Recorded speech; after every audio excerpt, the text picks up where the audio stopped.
segala firman yang keluar dari mulut bibir hamba, semua berasal dari Allah dan hanya Tuhan yang ditinggikan. Terima kasih Tuhan. Kami bersyukur, kami terima firman yang hidup, dan kami duduk layaknya seorang murid, duduk tenang untuk memperhatikan apa yang disampaikan guru, dan guru kami adalah Yesus Kristus.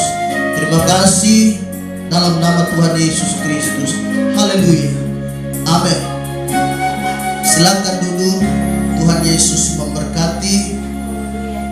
Kita ada di bulan Paskah, di Jumat Agung pada pagi hari ini dalam ibadah yang sangat luar biasa.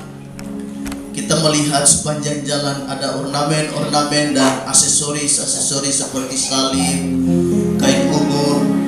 Kita bersyukur bahwa mengingatkan kita akan kasih Tuhan yang begitu besar. Saudara diberkati Tuhan, amin.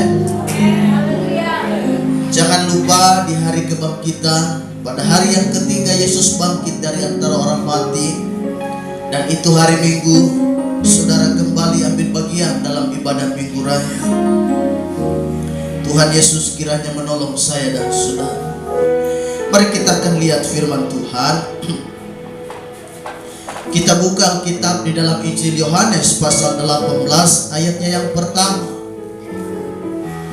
Injil Yohanes pasal 18 ayat pertama, yang sudah dapat katakan amin. Mari saya mengajak kita bangkit berdiri sekali lagi. Kita akan baca ayat yang hebat ini. Yohanes 18 ayat 1 dalam hitungannya yang ketiga, 2, 3 mulai. Setelah Yesus mengatakan semuanya itu, keluarlah ia dari situ bersama-sama dengan murid-muridnya, dan mereka pergi ke seberang sungai Kidron. Di situ ada suatu taman, dan ia masuk ke taman itu bersama-sama dengan murid-muridnya. Silakan duduk. Tuhan Yesus memberkati. Tema khotbah dalam ibadah Jumat Agung yang luar biasa hari ini, kuberikan tema menjadi murid yang setia. Kesetiaan ini penting dalam hidup saya dan saudara melayani Tuhan. Sekali lagi, menjadi murid Kristus yang setia.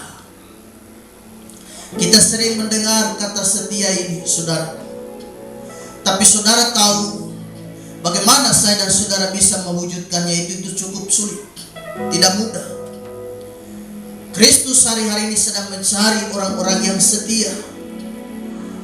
Kristus sedang mencari orang-orang yang benar-benar setia di pelayanan, setia di bergereja, setia di dalam kehidupan sehari-hari sebagai umat percaya.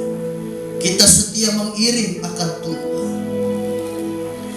Yohanes pasal 18 ayat 1 ini berkata, setelah Yesus mengatakan semuanya itu, keluarlah ia dari situ bersama-sama dengan murid-murid, dan mereka pergi ke seberang sungai Kidron. Di situ ada suatu taman, dan ia masuk ke taman itu bersama-sama dengan murid-muridnya. Kalau kita amati, di sini ada dua tempat yang dikunjungi Yesus sebelum kematiannya dan sebelum penangkapannya. Nah, kita akan belajar dua tempat ini. Kesetiaan kita akan diuji kalau kita masuk dalam dua pengalaman ini. Kristus membawa murid-murid untuk melewati, memasuki dua pengalaman, supaya Kristus tahu, Kristus lihat sejauh mana kesetiaan mereka. Kita sebagai orang percaya, kita harus masuk dalam dua wilayah ini, dua zona ini, dan supaya di situ iman kita benar-benar teruji. Yang pertama ada sungai lembah Kidron, dan yang kedua sudah pasti ada taman Getsemani. Dua tempat ini sudah. Jadi Kristus pertama membawa ke sungai di lembah Kidron, lalu kemudian mereka masuk ke taman Getsemani. Dua tempat yang berbeda dan dua pengalaman yang berbeda. Kesetiaan kita mengiring Tuhan, mengiring Yesus, dibuktikan kalau saya dan saudara melewati dua zona ini, dua wilayah ini. Yang pertama dari lembah Kidron, sungai Kidron.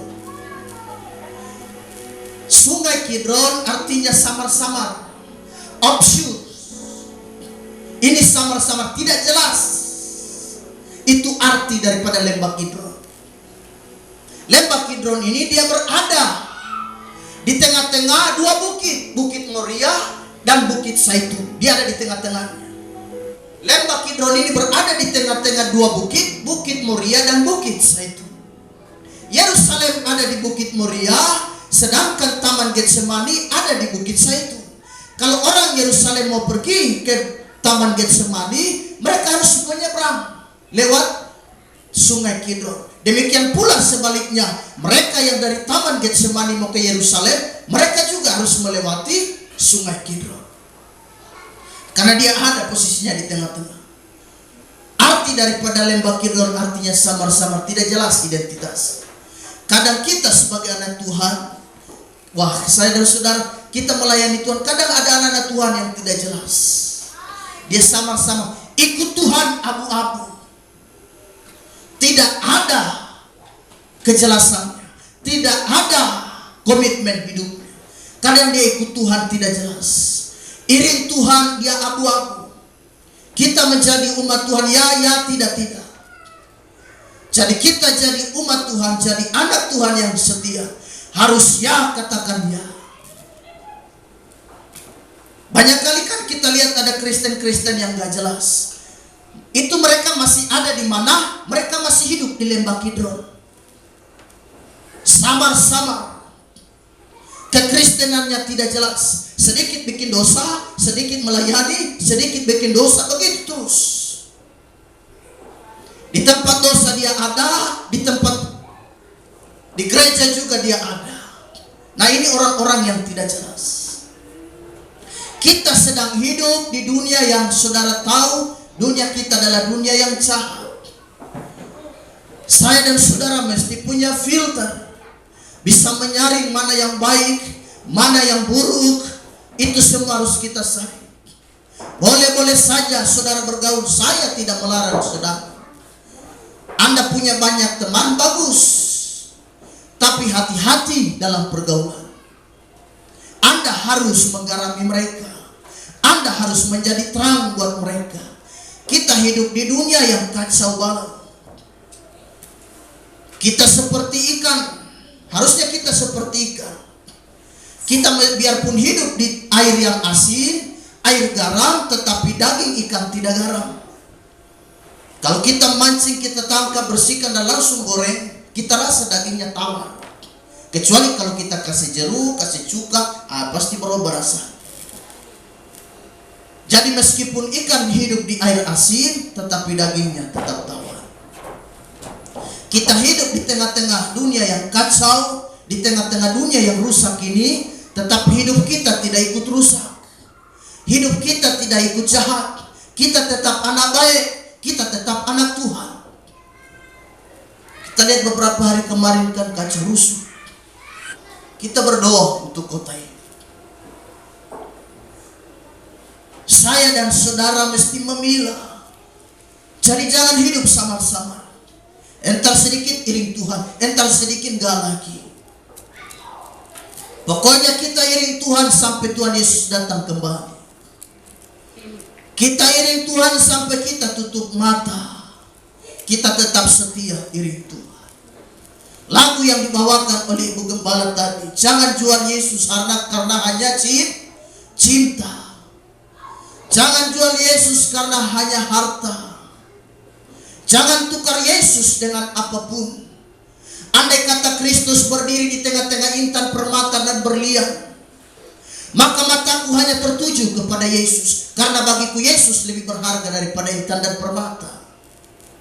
Dia lebih dari segala-galanya. Apa yang menurut saudara lebih mahal? Hal-hal dunia kah atau Yesus Kristus yang mahal bagimu? Kristus lebih mahal dari apapun. Tidak ada yang bisa menandinginya. Tidak ada yang bisa untuk menukarkan dia dengan intan permata dan emas apapun itu. Kristus terlalu indah. Dia terlalu mahal bagi saya dan saudara. Karena dia mati di atas kayu salib menebus dosa kita. Darahnya yang suci itu. Jadi jangan tukar Yesus dengan apapun. Di waktu muda tetap haleluya melayani Tuhan. Jangan sudah berkeluarga menikah tinggalkan Tuhan. Ditanya kenapa tidak sembahyang? Ikut paitua. Ya sama, karena paitua juga hidup begitu-begitu. Dia ibadah hanya di saat Natal dan Paskah saja.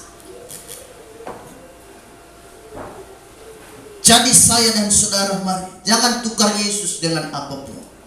Jangan tukar Yesus hanya karena cinta. Hanya karena cinta sehingga aku ikut si pacarku yang tidak tahu Tuhan itu. Lalu aku lepaskan Yesus. Yesus terlalu berharga. Yesus terlalu berarti bagiku dan bagimu. Lebih baik kau kehilangan pacar daripada kau kehilangan Yesus. Jadi kita lihat di sini samar-samar Lembah Kidron. Kalau kita melayani masih samar-samar, kita melayani masih abu-abu, belum jelas, belum punya komitmen, kita baru ada di Lembah Kidron itu. Belum masuk di taman. Sebab kalau masuk di Taman Getsemani itu penentuannya di Taman Getsemani. Nanti kita akan lihat sebentar. Penentuannya ada di Taman Getsemani. Kalau melayani masih biasa-biasa, saudara, masih ada di Lembah Kidron, masih abu-abu, belum jelas. Sehingga orang bertanya, dia belum jelas ya, belum. Mengiring Tuhan masih bisa dihitung dengan jari. Kesetiaannya belum. Berarti saudara, Anda masih tinggal di Lembah Kidron. Jadi kita lihat di sini bahwa yang pertama adalah Lembah Kidron. Pengalaman-pengalaman ini sangat luar biasa. Kristus membawa mereka pertama masuk di Lembah Kidron.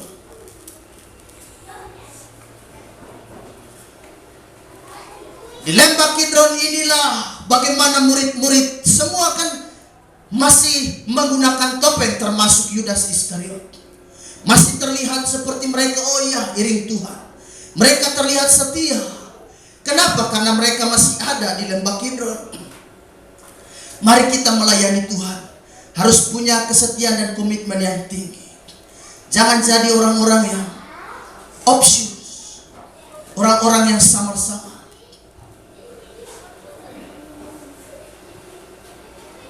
Orang sukar untuk menerka saudara, apalagi di dalam pelayanan. Mari saudara libatkan diri. Kita terlibat di dalam pelayanan, harus punya komitmen.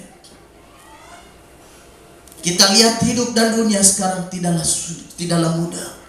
Kita lihat berbagai macam kejahatan terjadi. Saudara dan saya kalau punya Yesus, maka kita pasti akan ada damai. Jadi jangan tukar Yesus dengan apapun. Kristus terlalu mulia. Saya wanti-wanti ingatkan saudara dari sekarang, adik-adik muda khusus. Bapak Gembala tidak lihat saudara sekarang ini nih. Sebab kalau lihat saudara sekarang ini, saudara masih biasa-biasa saja. Tapi aku mengingatkanmu sebagai gembala, di 10 tahun, 15 tahun mendatang, Anda pasti orang hebat. Nah, di saat posisi yang semacam itu ingat, kau tetap cari Tuhan. Jadi ketika saudara berada di Lembah Kidron, berarti masih sama-sama. Tetapi kalau kita sudah masuk di mana? Di Taman itu, Taman Getsemani adalah penentuannya, saudara. Kita lihat misalnya Yudas Iskariot. Yohanes 13 ayat 8 sampai dengan 29. Ini Yudas Iskariot ada di mana? Di Lembah Kidron. Yohanes 13 ayat 28 sampai 29, firman Allah berkata, tetapi tidak ada seorang pun dari antara mereka yang duduk makan itu mengerti apa maksud Yesus mengatakan itu kepada Yudas. Karena Yudas memegang kas. Ada yang menyangka bahwa Yesus menyuruh dia membeli apa-apa yang perlu untuk perayaan itu, atau memberi apa-apa kepada orang miskin. Ini Yudas ada di Lembah Kidron, masih samar-samar, masih pakai topeng. Orang belum menerkanya, orang belum bisa melihat identitas asli. Murid-murid yang lain berkata, wah hebat kau, sebagai bendahara di dalam tim kita ini ya, mereka menyangka Yudas itu orang yang murah hati, orang yang suka memberi, bantu orang miskin, bantu orang susah. Mereka berkata, jangan-jangan guru telah menyuruh murid kita yang satu ini untuk dia belanja segala sesuatu persiapan Paskah, dan juga untuk apa? Mungkin guru telah menyuruh dia untuk membagi-bagikan atau membantu orang-orang yang susah. Jadi murid-murid yang lain pada waktu itu menyangka Yudas ini murid yang baik. Kenapa? Karena dia masih ada di lembah Kidron, masih sama-sama. Belum jelas identitasnya. Nanti Yudas yang asli muncul di Taman Getsemani. Baru kelihatan di sini. Ini baru di lembah Kidron, masih sama. Orang masih memakai topeng dan orang boleh bersandiwara dan berpura-pura. Di dalam pelayanan juga begitu. Orang masih bisa berpura-pura. Sehingga di dalam gereja dia baca Alkitab, di luar gereja dia alkohol. Di dalam gereja dia berdoa, di luar gereja dia berdosa. Kenapa? Karena sama-sama. Murid-murid yang lain menyangka Yudas ini adalah murid yang baik. Karena kelihatannya dia membantu orang yang susah. Dia mempersiapkan segala sesuatu. Dia berada di lembah Kidron. Dia masih menggunakan topeng. Dia masih bersandiwara. Di lembah Kidron, Yudas bisa berpura-pura. Tetapi siapa sangka begitu berada di Taman Getsemani, rupanya semua orang melihat dan semua orang heran, ternyata Yudas adalah seorang penipu. Murid-murid yang lain berkata, wah, kami tidak menyangka ternyata kau penipu besar. Di Taman Getsemani dia telah mencium Yesus. Harga Yesus Kristus hanya dengan satu ciuman. Hanya karena harta, Yudas memilih harta uang daripada memilih Yesus. Digenapi lagu tadi. Jangan jual Yesus hanya karena harta. Itu yang Yudas lakukan. Dia jual Yesus hanya karena 30 keping perak. Kenapa? Karena sudah ada di Taman Getsemani. Pengujiannya di Taman Getsemani. Lembah Kidron mah biasa, tapi masuk Taman Getsemani, ketika Anda masuk lebih dalam dengan Tuhan, Anda makin teruji.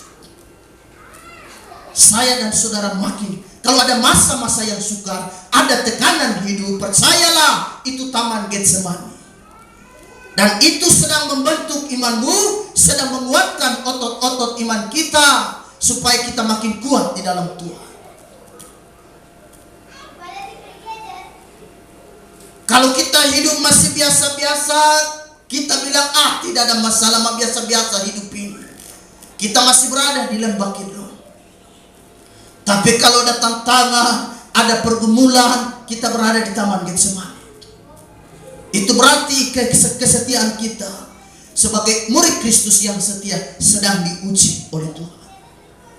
Yudas Iskariot hanya dengan sebuah ciuman dia berhasil menjual guru. Murid-murid yang lain kaget, memang bahaya sekali murid yang satu ini. Luar biasa kau. Kami pikir kau bendahara yang baik, sehingga guru kasih kepercayaan untuk bantu orang susah. Urusan-urusan perayaan Paskah dan apapun perayaan lainnya kau yang tangani. Kami pikir kau baik. Kami baru tahu di Taman Getsemani ini ya, kau bawa pasukan. Pasukan ini buat apa? Buat nangkep guru. Kodenya apa? Aku cium dia. Itulah Yesus. Bagi Yudas uang lebih penting daripada Yesus Kristus. Jadi inilah kelemahan manusia. Mari saya dan saudara hidup begitu rupa dengan Tuhan. Yudas Iskariot sayang sekali. Sebenarnya di perjamuan terakhir Yesus masih memberi kesempatan untuk dia, supaya dia bertobat dan dia segera buang dan dia kurungkan niat jahatnya itu. Tetapi sayang, dia tidak berubah. Di perjamuan terakhir itu, mereka makan perjamuan terakhir itu, sebenarnya Yesus memberi kesempatan untuk dia bertobat. Karena Yudas sempat menyesal juga, cuma sayang dia tidak bertobat. Beda dengan Petrus. Petrus menyesal dan dia bertobat. Ada orang hanya menyesal, tetapi Perbuatan jahat jalan terus. Di perjamuan malam terakhir itu sebenarnya Yesus masih memberi kesempatan, karena mereka kan duduk bersama makan perjamuan terakhir itu. Yesus memberi kesempatan supaya Yudas bertobat, dia sadar, dan dia supaya mengurungkan niat jahatnya itu untuk rencana dia mau menjual Yesus. Tapi dia tidak berubah. Karena bagi dia yang penting uang aku terima, yang penting harta aku dapatkan. Sayang sekali, dia lepaskan Yesus yang pemilik segala sesuatu hanya demi 30 keping perak. Banyak orang cari hidup yang sementara, dia lupa sorga hidup yang kekal. Kita sementara di dunia ini, sehingga dia habis-habisan di dunia ini yang sementara. Dia tidak ingat bahwa setelah kita berakhir di dunia ini ada hidup sesudahnya, sesudah itu ada hidup yang kekal. Sorga telah menanti kita. Jangan kehilangan yang kekal hanya karena yang sementara. Tidak boleh. Target kita semua adalah sorga. Kita melayani semua karena sorga. Kita ingat ada rumah kita yang suci, rumah yang kudus di sana. Padahal Yudas ini namanya bagus sekali, saudara. Tapi sayang dia seorang penipu. Dia seorang yang jahat, seorang yang serakah. Yudas kalau dalam bahasa Yahudi, dalam bahasa Ibrani itu kan sama dengan Yehuda. Dan Yehuda itu artinya Allah dipuji. Tidak sesuai dengan namanya, karakternya berbeda. Nama boleh Alkitab, nama boleh nama Kristen, tetapi kelakuannya berbeda. Kelakuan-kelakuannya yang lain bukan menunjukkan bahwa dia anak Tuhan yang sungguh. Jadi Yudas kehilangan segala sesuatu. Dia kehilangan semua-semuanya. Yesus telah copot dari tangannya. Dia tidak sadar bahwa sebenarnya dia telah mendapatkan segala sesuatu, karena Yesus adalah sang segala sesuatu. Tapi sayang sekali itu dia buang. Saya dan saudara mari, saya mengajak saudara untuk kita terus setia cari Tuhan. Dalam khotbah Rabu aku katakan ada 3 hal yang tidak pernah kembali dalam hidup ini. Yang pertama hari kemarin. Hari kemarin tidak akan terulang lagi. Hari yang kita telah jalani, itu hari kemarin, itu tidak akan kembali lagi.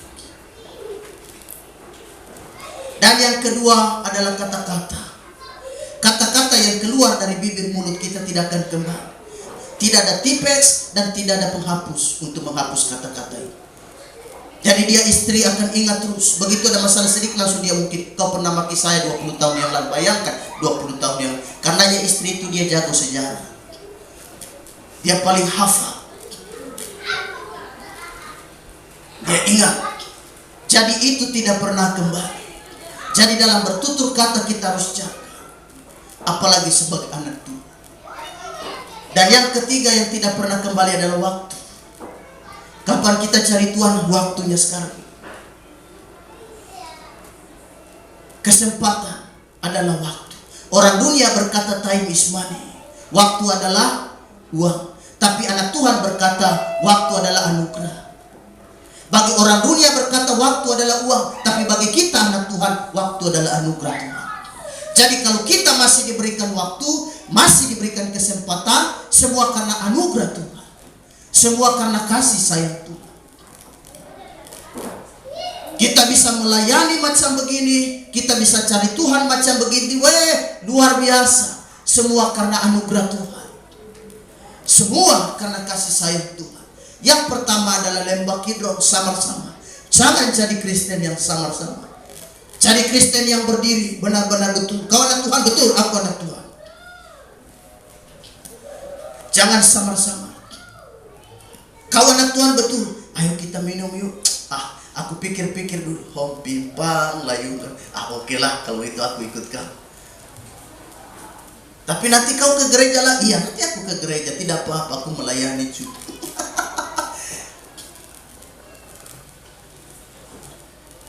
Jadi kalau ada orang tawarkan berbuat dosa, Anda bilang tidak. Aku tidak seperti dulu lagi. Aku sekarang sudah berubah. Aku sudah menjadi anak Tuhan yang baik. Sehingga orang kaget, orang heran. Berkata, adik kau sekarang lain ya, kau banyak berubah. Jadi hidup saya dan saudara, sekarang kita akan lihat masuk di Taman Getsemani. Tadi masuk di lembah Kidron, artinya adalah samar-samar. Sekarang yang kedua, Kristus membawa mereka kemana? Di Taman Getsemani. Di Taman Getsemani inilah kemudian Kristus ditangkap. Dan karakter asli murid-murid di situ kelihatan jelas. Kenapa jelas? Karena semua kocar-kacir melarikan diri. Termasuk si Petrus yang berkata, Guru, tidak ada apapun yang jatuh padamu kecuali melalui aku. Dia pun melarikan diri. Di Taman Getsemani, dia berada di lereng Bukit Zaitun. Taman Getsemani artinya adalah tempat pemerasan karena dia berada di lereng Bukit Zaitun. Apa yang diperas? Buah zaitun. Diambil minyaknya. Kristus telah masuk di situ dan Kristus benar-benar seperti buah zaitun yang dihancurkan, dilumatkan, digiling, hancur sampai habis. Karenanya kalau kita lihat dalam Lukas 22 ayat 44, kita lihat Lukas 22 ayat 44, firman Allah berkata, ia bersungguh-sungguh berdoa dan peluhnya seperti titik-titik darah. Kristus seperti dihancurkan karena Taman Getsemani adalah tempat pengujian yang paling luar biasa. Karena Kristus sempat berkata, sekiranya cawan ini lalu daripadaku, tetapi bukan menurut kehendakmu, melainkan kehendakmu yang terjadi Bapa. Karena berat sekali. Pori-pori yang ada pada tubuhnya yang keluar bukan keringat biasa, melainkan darah bercucuran. Kenapa? Karena dalam sebuah tekanan, berada di dalam sebuah pergumulan yang berat sekali. Dia bergumul, ini masalahnya mau mati. Coba saudara kalau misalnya didatangi malaikat, misalnya dia datang dan berkata, siap-siap, kau besok akan mati. Apa yang terjadi? Saudara bergumul luar biasa. Saya percaya kalau malaikat datangi kita begitu, saya percaya ibu-ibu yang gemuk-gemukin tiba-tiba langsung jadi langsing. Kenapa? Karena dia pikir bayangkan malaikat datang dan siapin besok mau mati. Wih, kita bergumul bisa tidak makan itu. Semua makanan biar enak model, bagaimana tidak rasa makan. Mau mati ini ceritanya. Tapi Kristus bilang, biarlah kehendakmu yang jadi. Karena semua dosa, semua pelanggaran manusia akan ditimpakan pada. Karena kita berkata, dia yang tak berdosa dijadikan dosa karena kita. Orang yang tergantung di salib sana, seperti tradisi orang Romawi, itu penjahat. Jadi orang yang digantung itu pelanggar hukum. Jadi Kristus disejajarkan dengan orang-orang yang melanggar hukum. Si penjahat seperti Barabas.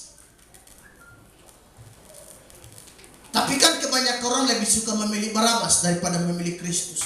Karenanya bebaskan Barabas dan salibkan Yesus. Itulah manusia. Jadi Taman Getsemani adalah tempat penggilingan buah zaitun. Jadi Kristus dihancurkan. Kita harus masuk di Taman Getsemani. Untuk supaya apa? Keluar minyak yang asli. Iman kita benar-benar keluar. Harus masuk di dalam Taman Getsemani adalah tempat pengujian. Kita seperti dihancurkan. Kenapa dihancurkan? Untuk supaya minyak itu keluar. Berbeda dengan Yudas. Yudas masuk di Taman Getsemani asli buruknya ketahuan. Ternyata dia murid agak baik. Di Taman Getsemani dia jual Yesus. Dia tangkap Yesus. Berbeda dengan Yesus. Yesus masuk Taman Getsemani, yang keluar adalah minyak yang luar biasa. Minyak yang harum. Minyak zaitun yang selain itu dijadikan minyak juga bisa menjadi obat untuk segala penyakit dan penyembuhan. Kristus mati demi kesembuhan kita. Sebab oleh bilur-bilurnya kita telah menjadi sembuh. Berbeda dengan Yudas. Yudas masuk di Taman Getsemani, yang keluar bukan minyak yang harum, minyak busuk. Kebusukan karakternya keluar muncul. Biasanya di masa-masa tekanan ini kelihatan dia anak Kristen yang baik, anak Tuhan yang baik atau tidak. Jadi karena itu kita masuk di Taman Getsemani. Itu adalah zona pergumulan. Zona di mana kita ditekan supaya kita muncul. Sekiranya ia menguji aku, kata Ayub, supaya aku muncul dan aku menjadi seperti emas murni. Makin dibakar makin murni emas itu. Kita harus masuk di Taman Getsemani supaya iman kita, kesetiaan kita benar-benar teruji. Kita lihat kematian Yesus Kristus di atas kayu salib membuktikan bahwa dia adalah anak Allah. Dan keagungannya terlihat saat dia berada di atas kayu salib. Di atas kayu salib membuktikan keagungan Yesus Kristus. Dia tergantung di atas kayu salib, bukan hina. Dan bahkan banyak orang mengejek dan menghina dia. Orang lain dia selamatkan dirinya sendiri, tidak. Jika engkau anak Allah, maka turunkanlah dirimu dari atas salib itu. Itulah ejekan-ejekan yang ia terima. Manusia memandang dia hina, tapi kita memandang itu adalah suatu keagungan yang besar. Itu kemuliaan yang luar biasa. Kita melihat itu adalah peristiwa yang sangat agung mulia. Kita bersyukur, terima kasih Tuhan. Prajurit Romawi mengakui keagungan itu.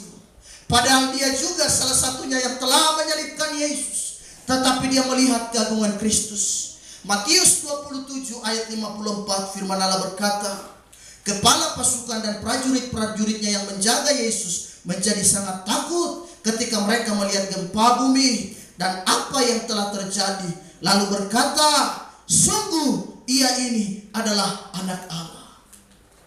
Prajurit Romawi, dia kaget karena waktu terjadi gempa, Kristus tergantung di atas kayu salib dari jam 12 siang sampai jam 3 sore. Apa yang terjadi gempa? Tentara Romawi melihat itu, wah luar biasa. Sungguh orang ini adalah anak Allah yang hidup. Sama ucapan ini juga dilontarkan oleh siapa? Yohanes Pembaptis dalam Yohanes pasal 1 ayatnya yang ke-29. Ketika Kristus muncul di sungai Yordan akan dibaptis, Yohanes berkata, tengoklah, inilah dia anak domba Allah yang akan mengangkut dosa dunia. Dosa umat manusia akan dipikul oleh orang ini. Kalimat ini juga sama dilontarkan oleh Petrus dalam Matius 16 pasal 16 ayatnya yang ke-16. Karena Kristus bertanya kepada murid-murid, menurut kalian siapa saya? Yesus bertanya kepada mereka, mengajukan pertanyaan, menurut kalian siapa saya sih di mata kalian? Murid-murid kemudian menjawab, ada yang berkata kau Yeremia, ada pula orang berkata kau Yohanes Pembaptis. Ada pula yang berkata kau Nabi Elia. Lalu Kristus bertanya kepada Petrus, Petrus, menurut engkau siapa saya? Siapa aku di matamu? Petrus menjawab dengan berani, bagiku engkau adalah anak Allah. Engkau adalah Mesias, anak Allah yang hidup. Kristus bukan hanya sekedar nabi. Kristus bukan hanya sekedar pengajar. Kristus bukan hanya sekedar guru. Kristus bukan hanya seorang pemimpin, sekedar pemimpin biasa. Sebab banyak pemimpin mati tidak bangkit. Banyak tokoh agama mati tidak bangkit. Berbeda dengan Yesus. Dia mati tetapi dia bangkit. Itulah Yesus Kristus, Allah kita yang hidup. Hari ini dia datang mati untuk kita. Tapi hari ketiga ingat, imanmu jangan goncang seperti murid-murid, sehingga mereka kembali lagi menangkap ikan. Karena mereka putus asa, guru telah mati. Tetapi dengan keyakinan bahwa pada hari ketiga dia bangkit dari kematian. Itulah Tuhan kita. Dia Allah yang luar biasa, Allah yang kita puja-puja. Hari ini kita bersyukur dalam ibadah Paskah. Tetap setia cari Tuhan.